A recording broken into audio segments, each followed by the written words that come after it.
not the one that sees your gift first. We was taught not to value what we do. We aren't taught to equate work with fun. You want to do something creative? You broke. Get on my motherfucking face. Please. Push the goddamn button. Action.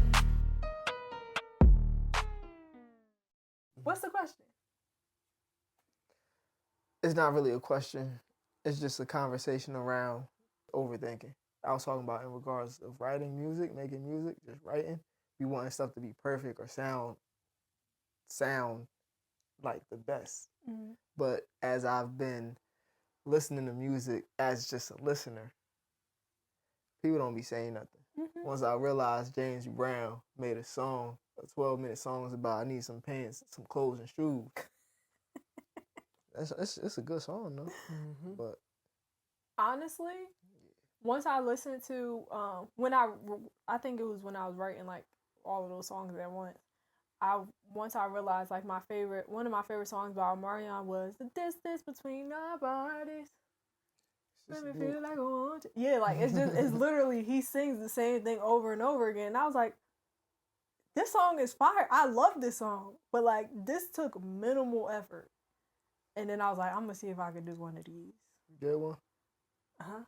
That's when I started playing with like my song structure and like not being worried about embedding a message or like having deep lyrics. Just literally just whatever it is. The song All Night. It ain't come out yet. It'll be out soon. Mm-hmm. That song that song is so simple because I was like, oh, I don't gotta write nothing complicated.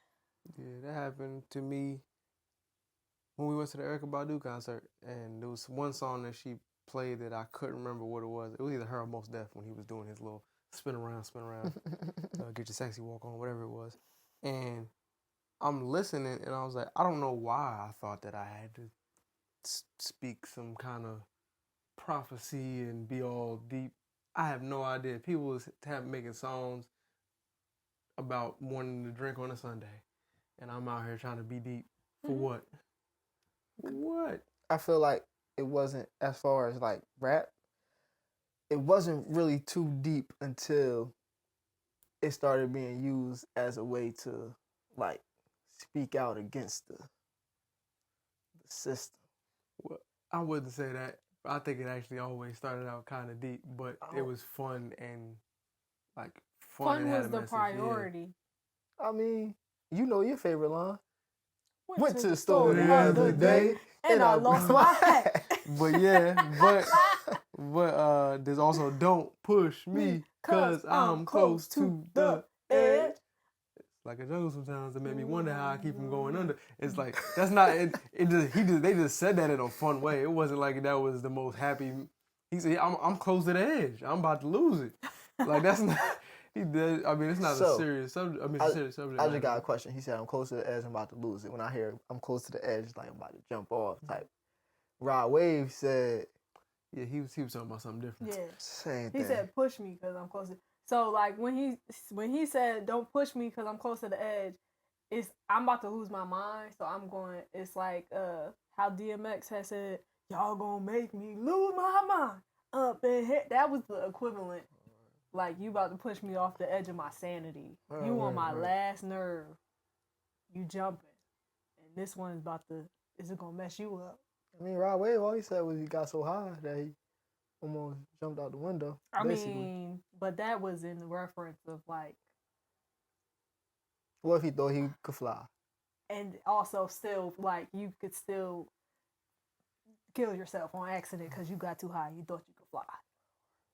He's like, metaphorically, you pushing me to the edge. But in real time, I'm about to cuss you out. You know. But there was always a level of, fun and seriousness when it came to, at least with rap music. It was always a combination of like knowledge and fun. KRS-One. Come on, man. Yeah. Come on. Erykah said, knowledge reigns supreme over nearly everyone. That's what that means? Yeah. I never knew that. That's over nearly everyone? If I'm not mistaken. Why didn't he add the rest of the letters? Over. Oh, they are one. everyone is one word. That's his last name. Wow. His name is Chris over nearly everyone. Erica said, I would love to walk through each one of your minds just to see how the process of writing a song comes to you all. Now I am a vessel. So it's not my job to find the words. It's just my job to show up. And whatever happens, happens. That did not answer your question at all. But she also didn't She ask didn't a question. ask a She question. didn't ask a single question. She just said she wants some behind the scenes of how we write. I feel like since we're here, my process of writing, I feel like I've always been a vessel, but I think that I started being a vessel meaning like I'm allowing God to give me the words. But I think because I started off by not necessarily writing about my personal experience, it was always what I saw and what I heard, because I started writing so young. That I think when I started trying to figure out how to write from my own experience, I started to overthink some things.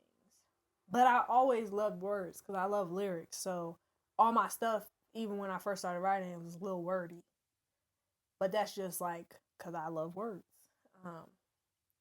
But now, I've just been playing around with different sounds and stuff and trying to do what you told me to do and capturing what I say initially.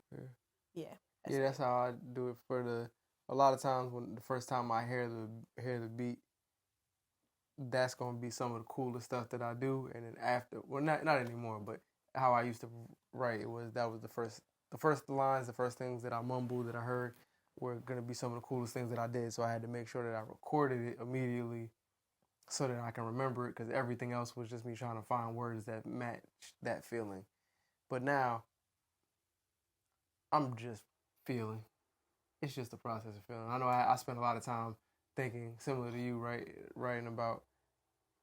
It wasn't even my perspective. It was just more so imagined. Like I was trying to make it seem deeper or whatever. And then it wasn't until I started looking at other people and realizing, like you can write about your life. You just have to write. If you write about it in enough detail or to the best of your ability, people will resonate with it. It doesn't have to be this huge, fantastical story.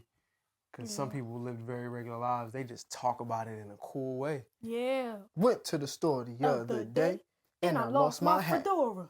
Mm. Yeah. Then you think of Puss in Boots, and then the next line is about cat. She said, well, Professor Bree says, I can't say I'm not creative, but I wasn't blessed with that gift, so I'm always in awe of those who have that gift. It's so interesting, like, seeing, I guess, when you realize that you have a gift, like, you kind of look at it like, this is just what I do, but then when you look at other people doing things, I don't know, it's like a completely different experience. It's like the awe that you get of, like, how did you do that? It's just, like, really cool watching people do what they're gifted in. And then you downplay what you do. You be like, oh no, I just write a couple songs here and there, but you baked that cake like it was nothing. You painted that picture in 2 seconds, like, and it's like we're all gifted. It's cool though. It's actually really cool. Yeah, I was gonna say I think it's really funny that you're not able to. Usually, you're not the one that sees your gift first. Everybody else sees it while you're doing it, and then you're like, I guess I am pretty good at this. Yeah. I think it's because we not able to see ourselves. You could. She said, "Yep, we all downplay." Or, I was just gonna say, like, yeah, we are able to see ourselves. So I feel like we have to look at things as objectively, or take a back seat while we doing stuff. Cause I didn't think I was good at stuff. I still don't be thinking I'll be good at stuff until I take myself out of I did this mode. And now I'm just, life is music. I'm listening as a listener, not as trying to critique, see what I could do better, or like I'm just a listener at this point. It's like you allow yourself the moment to actually appreciate what you did. Yeah. And I think that, as Professor Bree said, we are all creatives. but we don't allow ourselves to just appreciate what we've created. Like whether we think it's big or it's small, it deserves to be appreciated because we did it. And yeah. You can go ahead. You can finish that stanza. Me? That started, yeah. I was just gonna say, I also think that we was taught not to value what we do, or like what we do isn't as important as what they do, like other people. And it's like, I see you doing what you're doing at such a grand level. I just do this, but I see what you do. I just know I could do this. I feel like it's because a lot of stuff is visual. So like in this realm, a lot of stuff is through the eyes first, not through the heart. Now I'm about to speak in spirit. People, but we look at things. His eyes. Look at things. I squinted the wrong eye. Sorry, go ahead. Because it was thought, because Damani was talking about the other day how I lost it. All right, we look at things. The way we look at things, y'all go ahead. It'll come back. Go ahead. I was gonna say it's really interesting because I feel we're one of the only, maybe it applies for everything, but I feel like we're one of the only creatures we can be the subject and be objective at the same time. So like or not even at the same time, we can allow ourselves to switch from subjective to objective. Because when you're in the present moment, a lot of times you're not being subjective because you're objective because you're the subject of what's going on. Like you're paying attention, you're in it. But I think because we're able to kind of step back and just look like, all right, cool. If I were to imagine myself outside of this, how would this look? I think that's where some of the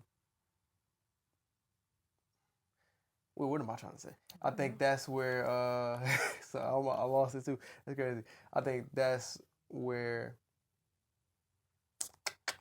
was I going? Oh, I think that's where some of the stuff like the critique goes away from for ourselves. Like I think once you're able to like recognize that you can step out and look objectively, then you're like, all right, cool. I'm not always the subject of this experience. Like I'm always in it most of the time, but when I take a step out of it, now I'm not in it anymore because I have to be able to step out of it to look at what I did. I was just gonna finish my thought. It came back. So Damani was saying, he said 95%, but I'm gonna use 90, so it might be more realistic. When we was told that, when people would say something 90% of the time, they lying. They do no research. So I'm gonna say 90. 90% of the things we aren't able to see with with the naked eye. Mm-hmm. So he did say that. Yeah, so it's difficult for us. Never mind. The point that connected that, I lost it. I was just focused on the first point. Go ahead. Wait, do you have more to your point? Well, I was gonna say based off what he was saying that was something that when I was writing to myself in my morning pages, I realized when it came to everything, I was so afraid of not being able to see what I was doing that I wasn't trusting what I was feeling as I was going through. So that's where I was going. So that's where I was going. Please don't forget it again. But yeah, just so me being able to trust what I'm feeling as opposed to what I'm seeing, because a lot of times what I'm feeling is a lot more accurate because things aren't always what they appear to be. All right, so this is what I was saying. Then I'm done. I might not say nothing else for the rest of the pod. All right, so I was saying in this realm we utilize our eyes and what we see so heavily, and we only able to see about 10%, if that, of anything that's going on in this realm. Okay. We with you. And to that point, to it, we utilize our eye instead of our eye. It's a feeling process. That's where I was getting to. So the feeling and the intuition and everything, like how you feel, you should use that instead of what you see. Fun fact. To that point, I recently found out that there are everyone has up to 33 senses. Like how we're told that we have 5 senses. Yeah, well, I was gonna say, I learned it was at least 7. It was sight, No. sound, taste, touch, smell, body, motion. Oh no, there's up to 33. I'm sure. And this isn't even the original point that I was going to make. But when you really think about that, like the idea of like not trusting ourselves and not being able to see everything and working off of feeling, when I think if we were able to like explore and even knew of more of the senses that we all have, because from what I was reading, we don't all have 33 senses, but you can, like, there are up to 33 different senses that we have. Like, people have way more than we're taught that we have, even beyond the 7, beyond the 5, and even beyond the 7. So like if we were able to kind of figure out, okay, what senses we do have and lean more into those, I think it would possibly be easier for us to trust our feelings with things than not, because then we might be able to, maybe we couldn't physically see things, but maybe we could actually feel more things, or we could understand like why my attention goes to this thing but nobody else seems to notice this thing. Or like when we were talking about, I don't know if we talked about this on the pod, but when we was talking about how sometimes we see something out the corner. Was I here for this conversation? Yeah, you told us we was crazy. Yeah. Sometimes we like see something walk past and we be like, nah, that wasn't nothing. Yeah, I remember one day when I was working at the mosquito place. I'm kind of in the woods. Like I'm in somebody's backyard. And they got like this wooded area. I think we talked about this on the pod. I feel like I remember. And I'm just spraying stuff, and I see somebody in white on the deck, like watching me. And I turn around, nobody's there. It was wild. What if they just ducked? It wasn't no space to duck. Like it's like the bars, like so you can see through it. Yeah, ain't no ducking. Yeah, but like, what if that was just like one of your senses? My angels. Yeah, like you might have a sense where you could actually see your angels or something like that. I didn't look into what the senses were, but I'll link in the description what video I saw from the neurologist that I always watch. And then I Googled it though. There's lots of articles on it and stuff like that. But scientific articles. Scientific? Mm-hmm. Yeah, those. About it and stuff like that. I didn't start like doing a deep dive just yet, but I was just thinking, like, if we use those senses, will we trust ourselves more and go off of our feelings? Well, even just trust our feelings more, so that then we could appreciate our creativity or even lean into our creative things. I feel like if we spend more time with ourselves, like spend more time with ourselves, by ourselves, we'll be able to trust ourselves and our instincts and our feelings a lot more. Just because once you disconnect, now it's just you. Like, it's just you. Yeah, but yes, I do agree. But I think the idea, I don't know, this fascinated me because I was like, oh, so everybody does have superpowers. Nobody just knows, nobody knows how to use them. And I was just thinking, like, along with, like, you know, taking time for yourself, like, connecting with yourself and stuff like that, because, I mean, that has helped me to trust my feelings more as well. But, like, that's a whole nother level of understanding of yourself if you can actually identify certain senses that you have. Because a lot of times, like, there'll be things that we sense, but we get scared and we run away from it. Versus, like, that thing could have been leading you to a new song. You know? I don't know. I didn't do no research. I definitely. That is funny. No research at all, but 90%. 90%. 90%. 90% of us have more than 5 senses. But at least. I think if I'm slowly circling back to one of the points about overthinking in regards to creativity, I think a lot of when it comes to either my writing or my creative, creative endeavors, I'm spending a lot of the time. The first 20 minutes is me trying to get away from my thinking mind and trying to get away from me thinking about the past, me thinking about what food I'm about to eat, me thinking about how somebody gonna listen to this. Like it's a long laundry list of thoughts that's trying to start playing as soon as I'm ready to do something creative, and I have to give that time to just get up out of me, or to kind of move past, and then I can just be like, all right, well, now that we've established you gonna be here, you're not going nowhere else. I guess I can use my mind on the stuff that you want to use. I guess I can just feel the stuff that you want me to feel, and I think it just takes some time to switch off from like the thinking mind to the feeling. Yeah, I think it's important for us to remember to have fun too. That helped me, like, to go into things just to have fun. My goal used to be, this got to be the best of the best. Remember, I get everything right on the first try, because I'm not moving on until this is the best. Like, this line has to be amazing for me to move on to the next line. So by the time I get through the song, each line was perfectly crafted. It might have took about a year, but each line is exactly how I wanted it.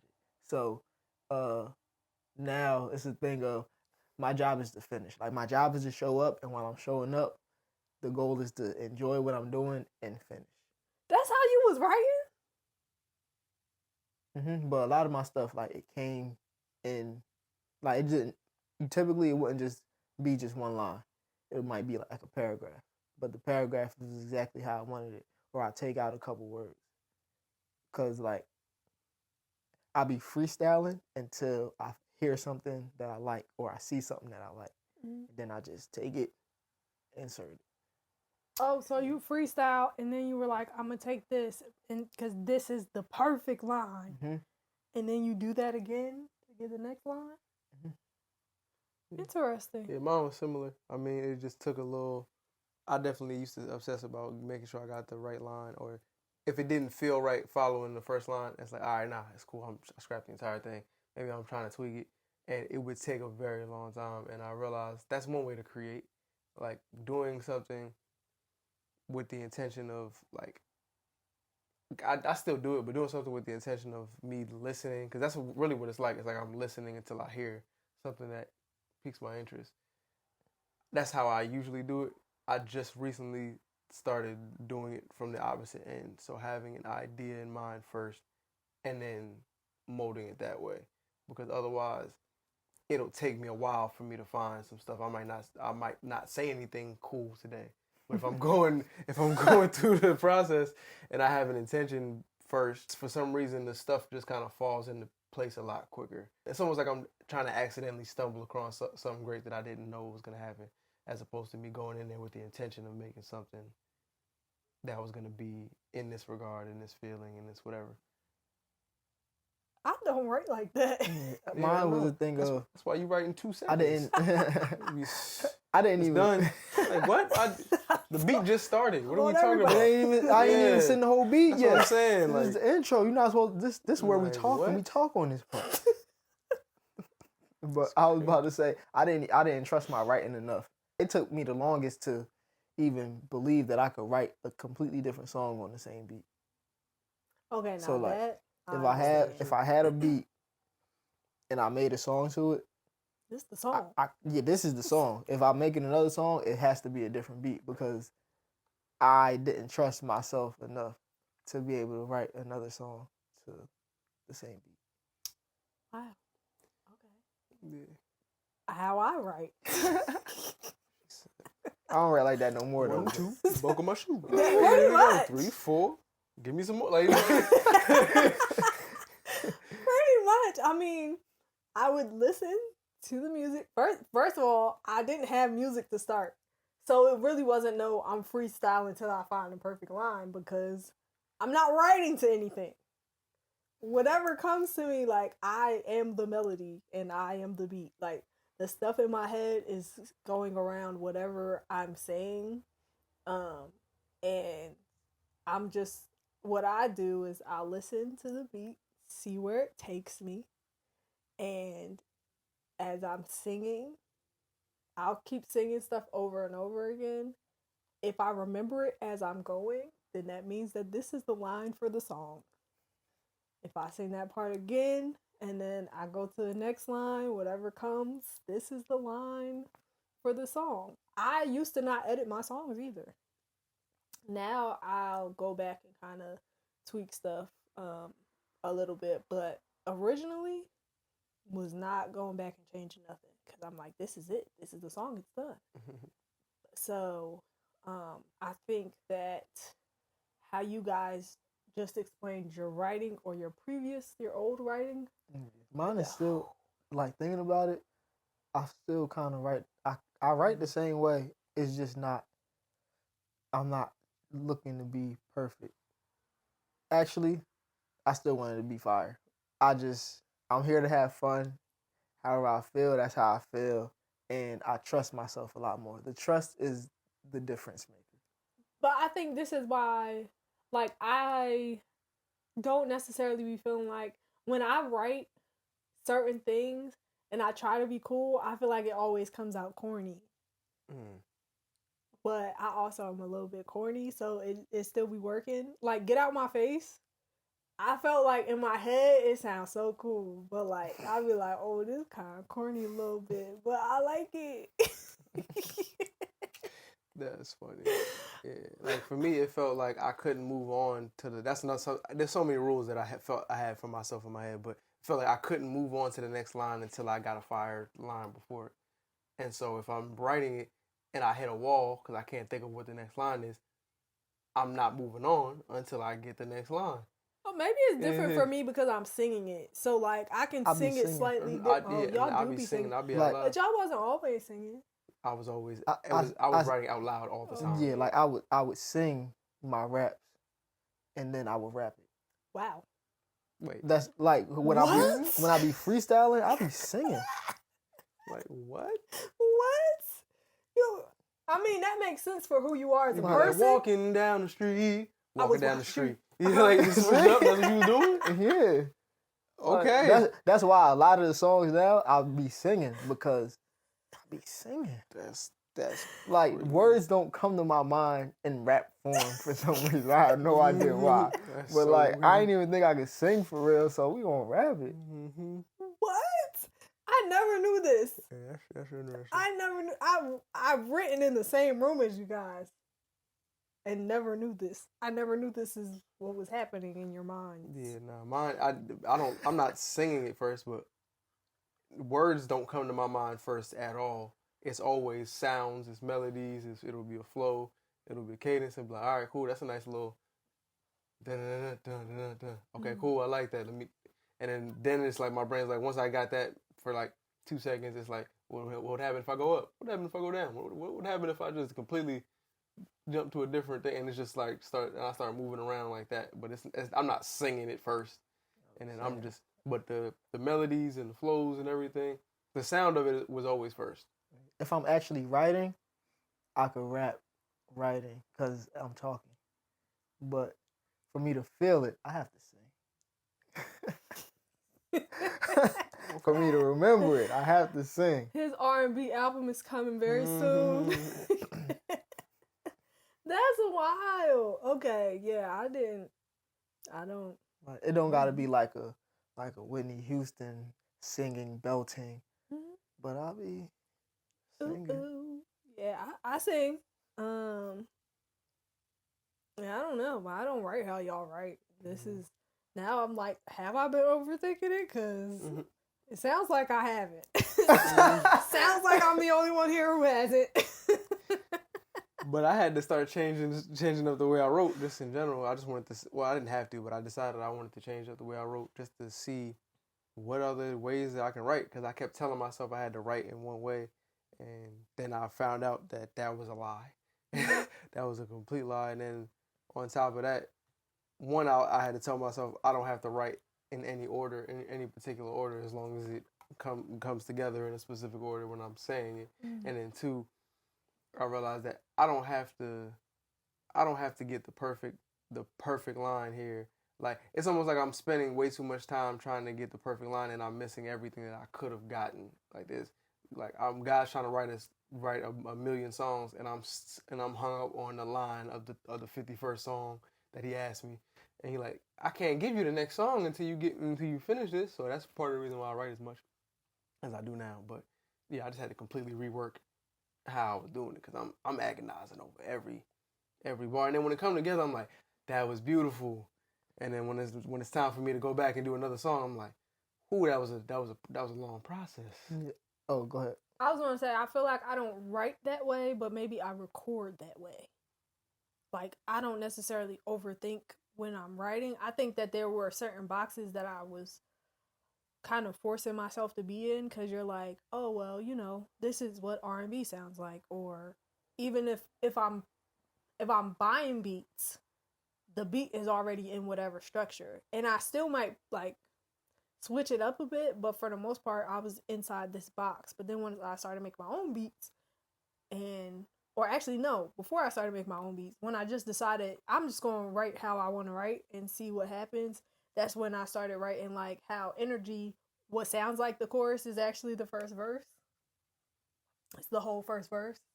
The whole verse is the chorus, and the chorus is the verse, right? Sure. Let's go with that. He said the verse is the chorus is the bridge, the bridge is the... Nah, cause it's a part that come back, and I'm doing that part, but it's what you said, and it's the first verse. But the first verse is the chorus, and the chorus is the first verse. It's just one whole thing. But she said, "All right, we're gonna stop it here, cause this sound like this will be the end of the hook. Give me my piece back." Yeah, pretty much. But I was just like, if Omarion could sing this line, this like full section over and over and over. They playing this on cruises. They playing this at parties. It's playing in my head. I could just use this verse again. Like, What was we saying before you started mentioning Omarion doing the distance between our bodies on a cruise? I was holding myself like in a box, like of the structure of the song. That's like, what I was gonna say. I was doing what you was describing. It was the complete opposite for me. When I start recording, I'm not thinking about anything. Yeah, recording. I'm literally just going it, like I'm hitting record and I'm going, and I'm like, all right, I hear something, let me do it. I'm not thinking at all. That's why I actually always enjoyed the recording process more, because it was like, I'm not thinking about this. Like, I'm going until something sounds nice, and I'm like, oh, that sounds cool. Well, now that I heard that, I wonder if I came in sounding like I was jumping off a mountain, how would I sound? All right, yeah. That would be like, word, let's go. And that's the exact. And then I do a harmony on that, yeah. And I'm here with it. I'm in it. And there's no thought. It's just feeling. It's 100% feeling. And that's why I enjoy. Yeah, my biggest thing is once I get started, I'll be fine not thinking. I just be enjoying it. But it'd be so much just for me to start. Like, I be having to force myself to just start. Like, even when I did Energy, when I went to record it, I was like, it took me a minute to actually get up here, but once I got up here and recorded it, I had an amazing time. And then I finished it. I was like, all right, give myself an hour. Why am I up here 3 hours?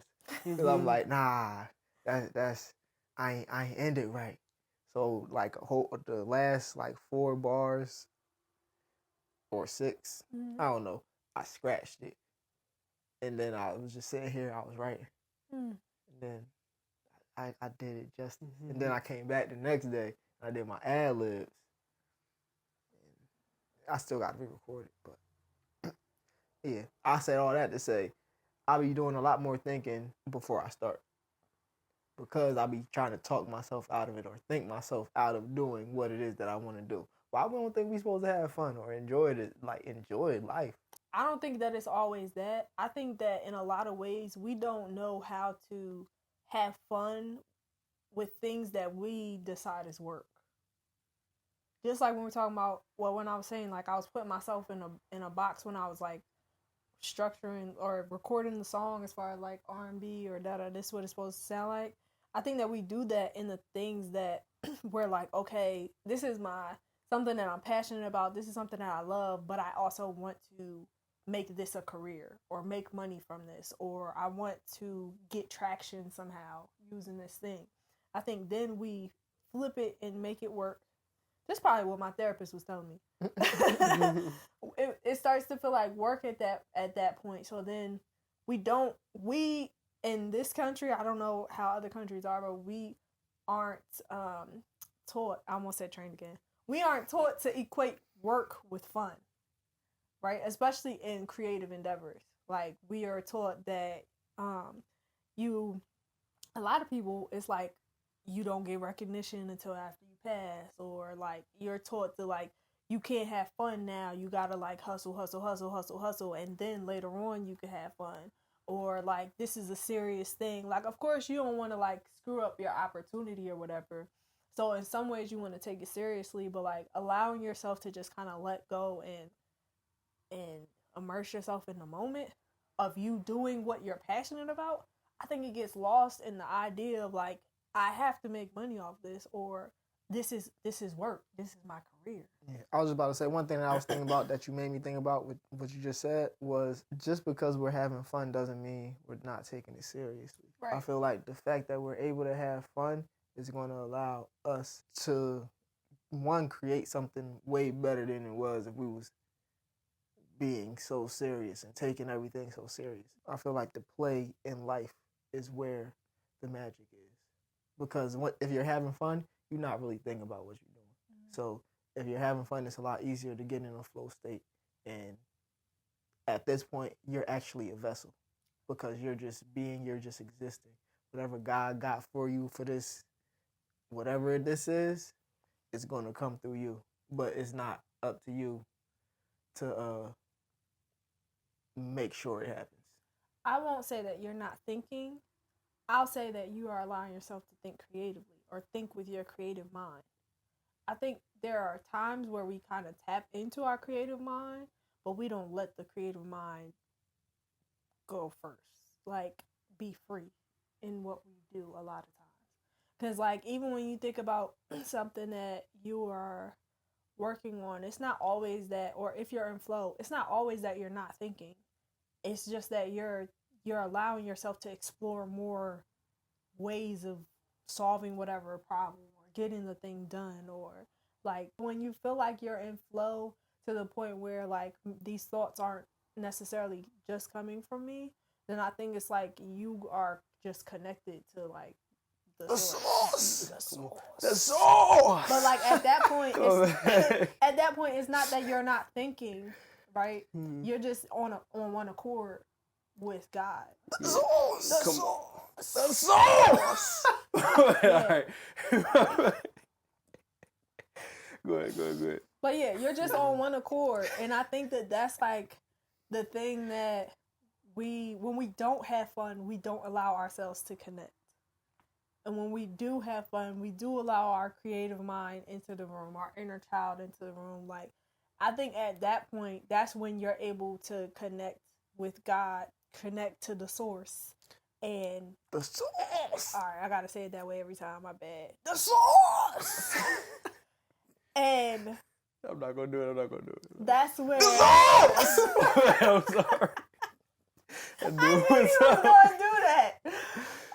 But I think I was definitely clipping that side. My bad. I think that is actually where like the true creativity, like the beautiful creations that you were talking about, the things that we're happy about, like the passion. That's where like we're able to really get it out in its fullness, because we allow ourselves to connect. But when we start to think about it as work, because we're also taught that basically like God is very serious and these things have to be serious. And it's like, no, I think God likes to have fun. And like he is the creative, like he is the creator. Like, so in those moments where we're creating, we have to allow ourselves to be free enough to connect to the source so that we can create. Doing it again. I felt like Pop-Pop when I did it that time. But I was going to say, in regards to what you were talking about, it reminds me of the book Flow, which is all about the flow state. We'll link that in the description. Feel free. It's a little sciencey, but there's a few chapters in there that really helped me. But I realized when I was writing, and not even just writing, but really specifically when I was writing more recently, I noticed, and I said this before, but that it took me a lot of time to get out of my own way mentally before I could actually start doing anything that I wanted to do. And what I realized was that I'm using so much of my mind not on the task, but thinking about the task, thinking about stuff around the task. It's like if the task is for me to just write 5 bars, I'm thinking about, well, I mean, what kind of 5 bars? How many bars will we like? How long is it gonna take me to get? And I'm like, if you just use your mind, I think when you get to that space, you're literally just using your mind on the task that's in front of you. There's nothing else that is there. Everything else just kind of fades out into the background. And that's really when you get into flow. But you almost need, sometimes you need the constraints. You need to have a certain level of like, where it feels like you almost can't do it, or like you're having so much fun and you were having fun and you hit a wall for some reason. And it's almost like the obsessive part of you is like, I can't not see this through. I've been doing this for so long. And you eventually you get to that point where you're like in alignment. And I think one of the things that I had when I was writing, I realized for me, the idea of like being in alignment is just the idea of having like your thoughts, or having your thoughts, your actions, and your intention all working in the same direction. And I didn't realize like how often that doesn't happen. Yeah. Like when it's my bad, when it's in the same direction, that's where the magic is at. Yeah, I was just gonna say one of the things that I'm actually actively working on now is, all right, let me give y'all a little backstory. Not really backstory, but let's backtrack a little bit. A lot of my brain power goes to me reminding myself of reasons why I don't need to do this right now. Because I was supposed to clean my room 2 weeks ago. Wow. Stuff like that. And I'll be like, I gotta take Nova out. Mind you, she sleep. I'm like, I gotta take Nova out. Yeah, she been asleep too long. As soon as I get started, she might have to use the bathroom. Like just little stuff that has nothing to do with what I'm doing. So I'm doing my best to just, when I have the idea, or if I set time to do something, I do whatever I said I was gonna do during this time, and I don't want to be here all day. So like how I'll be working out quickly. Me too. So Yeah, I don't. Like 10 minutes, I can do that. just give me a nice 30 minutes to an hour. I'm good. Nah, 10 minutes.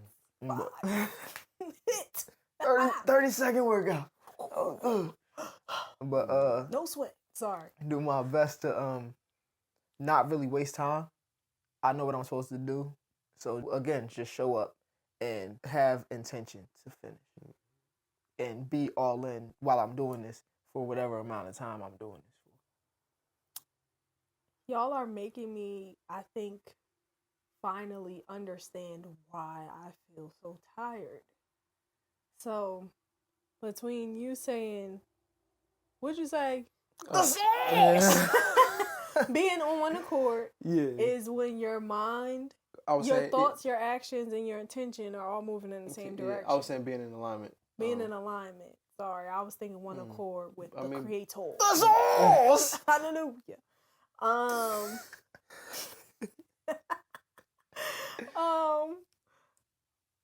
That plus what you were saying about you spending so much time convincing yourself why you shouldn't do this thing right now because you have to clean your room. You were supposed to clean your room 2 weeks ago. In my head, it's like you're supposed to be on this decluttering journey. You said you were going to clean up this closet, or you said you were going to clean up, like get rid of some more clothes. That's the kicker. The space that I need is clean. Right. The space I need to work at is clean. It's just everything else. Or it's just like, for me, it's like, it's a book there. You can move the book. Like, but realizing between those two things, it's like, I think that my brain feels cluttered because everything is not moving in the same direction, because I keep trying to tell myself that I shouldn't be doing this thing right now because I have these other things. Like when I told you earlier, I feel like I have 100 tabs open in my mind and I'm not able to close them because I don't have the energy to do what I want to get done or what needs to be done in order to close them.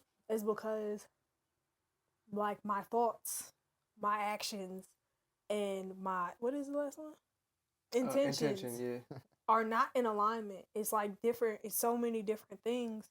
And I'm in a space where if I don't get them all on one accord, I'm not going to be able to do anything. Because right now, all I've been able to do is sleep.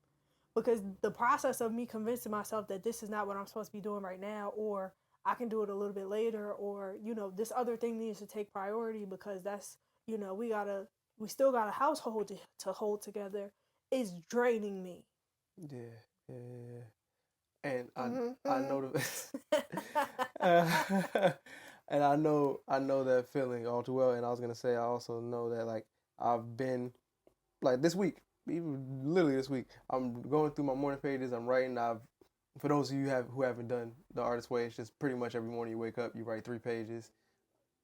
You just write. You have to fill 3 full pages of just of stuff. Stream of consciousness sort of thing.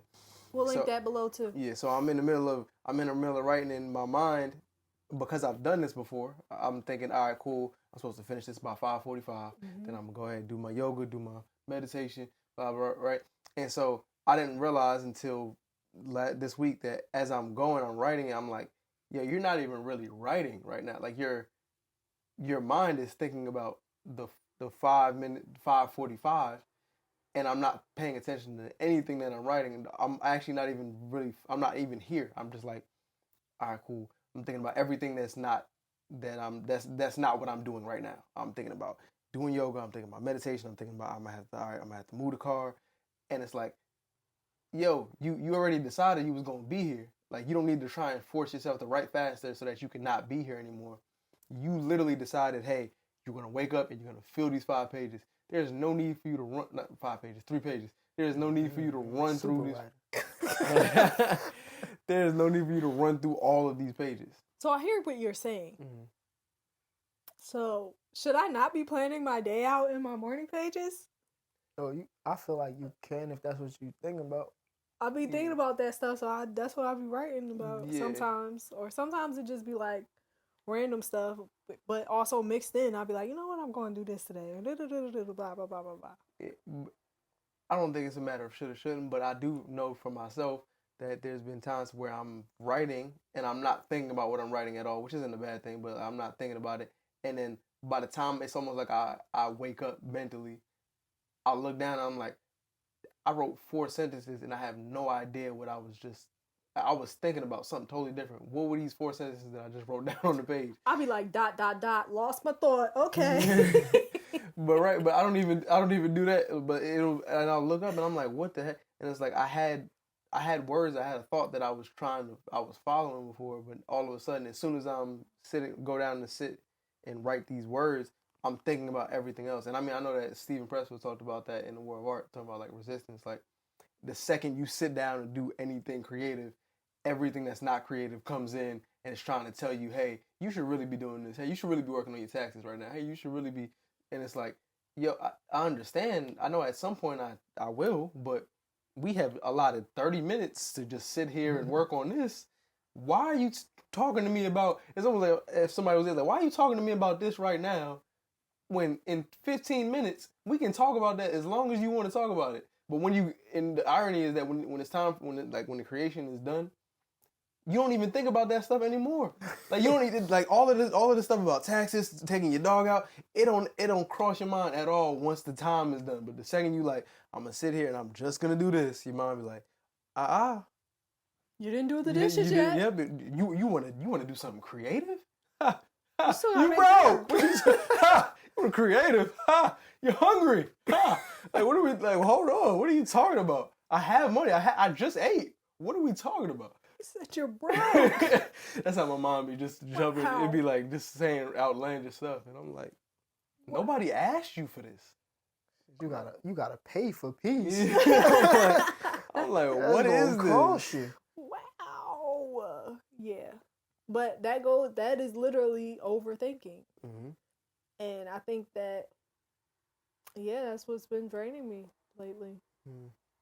Aside from the fact that I need to sleep for more hours, but it's just, it's definitely like hindering my creativity now. But I think just like in the grand scheme of things, just figuring out ways to, I don't know, like clear your mind before you create, or like, I don't know, because is it better to just push whatever's in your head aside and just go ahead and create, or is it better to just make sure your mind is actually clear so that you can create whenever you want to?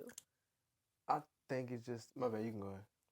You go ahead. You ain't gonna lose your point, are you? All right, where I was gonna say, I think my experience, what's helped is when I notice myself drifting mentally, to not scold myself, not be like, "Hey, what you doing? You tripping?"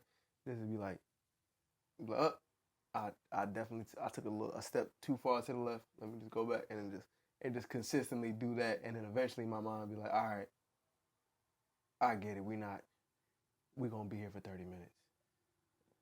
But if I start scolding myself and being like, "Dang, why am I not able to focus? Why am I?" My mind be like, "Oh, well, since we going left, let's go all the way left. Let's talk about your childhood." And I'd be like, That's when I go to "This sleep. is what I'm writing. I'm writing about today. Like, why are we talking about 30 years? Like, what are we doing?" My bad. Go ahead. What about you?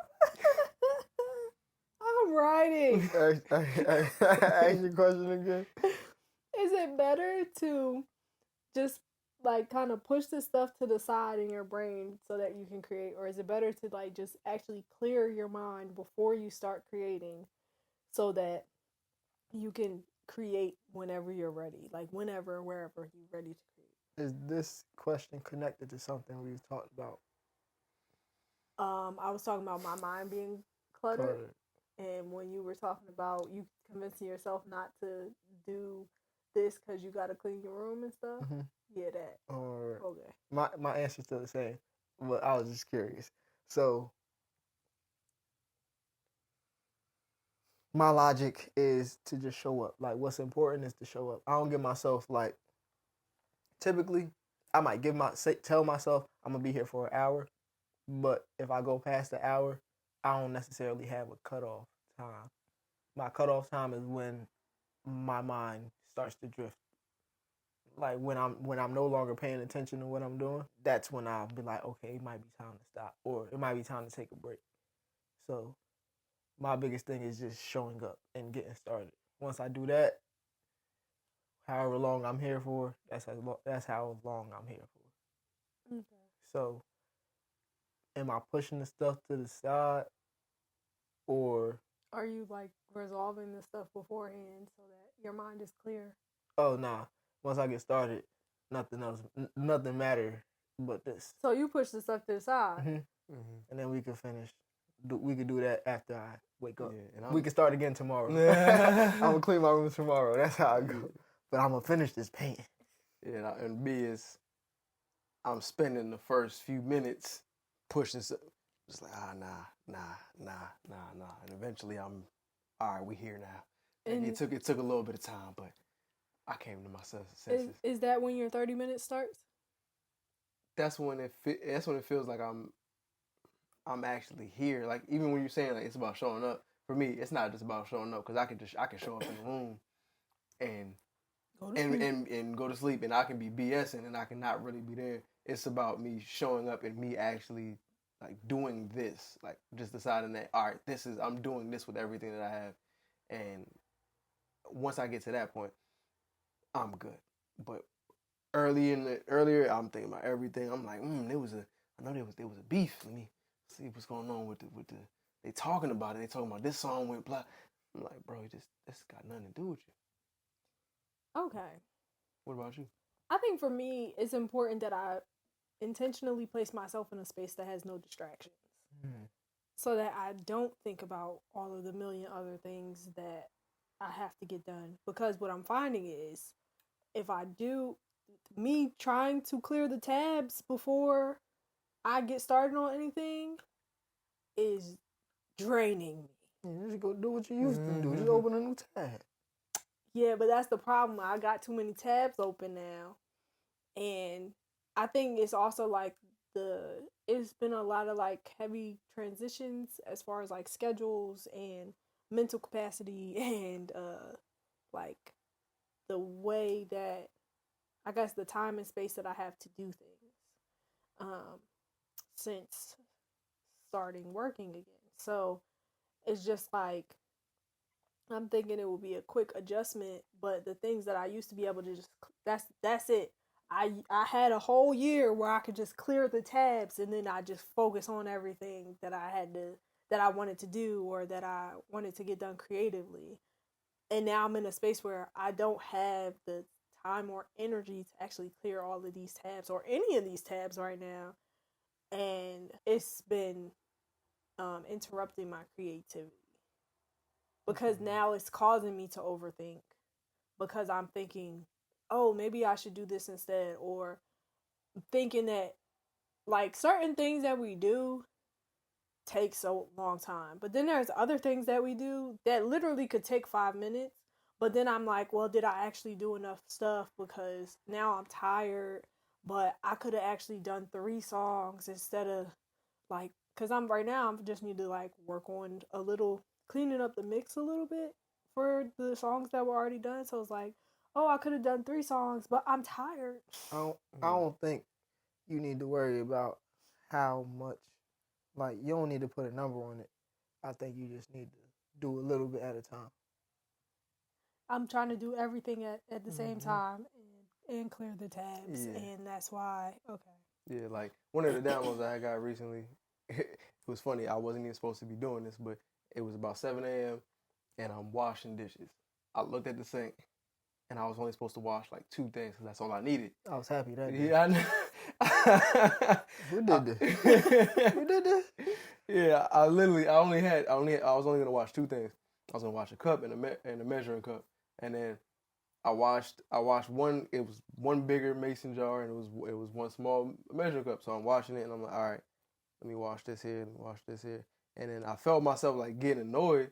I'm like, all these dishes, and I'm like, I grabbed something else, something small, and I was like, man, let me just. And I started washing all of the small stuff, and I was like, yeah, but the big stuff is right. Let me just right, and I'm going through this whole process. I'm like, you know, why don't I just wash one big thing and one small thing, and I just continue that pattern, just like one big, one small, one big. And I was like, oh, this is like something that happens for me in life. Like the little things annoy me way more than the big things, but if I only focus on the small things, I'll never clear the path for me to be able to move past the big things. So let me go ahead and let me address one big thing that feels like, all right, this is a really big obstacle, cool. And then let me address something small. And let me just go back and forth. And then before I knew it, I'm sitting there and then the sink is almost clear. And I'm like, dang. I was like, you know, I'm gonna stop here. I said I didn't even plan on doing this. Then the next voice in my head was like, hey, that's how you gonna finish? You gonna finish like that? And I was like, I'm already here, so let me just, and then that's how you came home to a clean sink. And I'm like, I was not supposed to do that at all, but it just was, it just worked out for me. So just understanding that, and I've been trying to apply that ever since I figured that out. Like, all right, let me address this one thing. Like I said, I wanted to call some of my family members. Let me call these people. And then also I said I wanted to mix a song. After I do that, let me go mix a song. And after I mix a song, let me go send an email. And it's like, just kind of taking it from big to small so that I'm not only focusing on big things and ignoring the little details, or only focus on the little details and missing the big picture. So right now, for me, everything feels big and everything feels small. And all I can do is sleep. Yeah, that's probably because the hook is a verse and a verse. That got to be why. Well, I mean, I was just going to say, look at your goal. And then that'll tell you You're right. What needs to be prioritized. Yeah, that I think that's a really good one. I was just gonna say, just pick something. Like if you in the middle of starting it and you realize like this isn't the thing that I need to be doing right now, that's fine. But like, just pick something to work on and then just finish it. And something about finishing makes it easier for you to start and finish something else. Y'all got good advice. Y'all know that? Mm-hmm. Y'all be doing life coaching? I'm a professor. Professor Breeze, I'm so proud. You know how much trauma I'm playing? But no, this is trial and error. You talking to a man that was washing dishes for an hour and a half when he was supposed to be washing it for 2 minutes. I just feel like I don't know. Everything just switched so quickly that my brain has been trying to catch up to what's actually happening. Cause it was it was a lot happening last year, and also like I think I'm finally processing everything that happened last year mentally. So it's just a lot. But do you guys have any final thoughts on overthinking, on your creativity and creating freely, things like that? Just show up consistently. Yeah, show up, and I'll say just do your best to be there. Like, how much of you is doing this? One of my favorite questions. Yeah. Like, how much of you is showing up to make your breakfast? How much? Be there. And my last tidbit is if everything feels big and everything feels small, take a nap. Wash your mind. Give yourself a brain shower. That's what it's called. That's what happens when you take a nap. Google it, people. But thank you guys for joining us for another episode of the Grae Area Podcast. Grae. Yes. I'm Shakoya D. Bad man breezing to ear. It's your humble friend, Damani. And thank you for joining us. Don't forget to like, share, and subscribe. Tell a friend and tell a friend and tell a friend. Hit that notification bell so you never miss an upload. Ding. Also, comment below. Let us know.